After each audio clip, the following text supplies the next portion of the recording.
বাদল অধিবেশনে সংসদের আকাশে ক্রমেই ঘনিয়ে উঠছে কালো মেঘ। আর সেই মেঘে ভয় পাচ্ছে কে? এই প্রশ্ন কেন করছি তাই তো, কারণ বিহারে এসআইআর নিয়ে এবার একজোট বিরোধীরা। ক্রমেই কোণঠাসা হচ্ছে সরকার।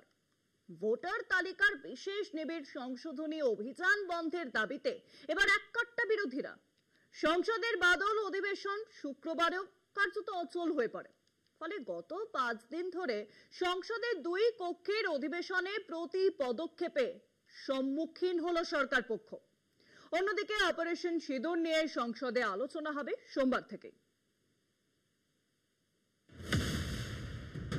ভোটমুখী বিহারে গত 1 মাস যাবৎ চলল এসআইআর বা ভোটার তালিকার বিশেষ নিবিড় সংশোধনী অভিযান। ইতিমধ্যেই 50 লক্ষের বেশি খসড়া তালিকা থেকে বাদ পড়তে চলেছে বলে কমিশন সূত্রে জানানো হয়েছে। বিরোধীদের দাবি, প্রকৃত ভোটারের নাম বাদ দিতেই কমিশন এই অভিযানের পরিকল্পনা করেছে। কমিশন বিজেপির শাখা সংগঠনের ভূমিকা পালন করছে বলে অভিযোগ করেছেন বিরোধী দলনেতা রাহুল গান্ধী।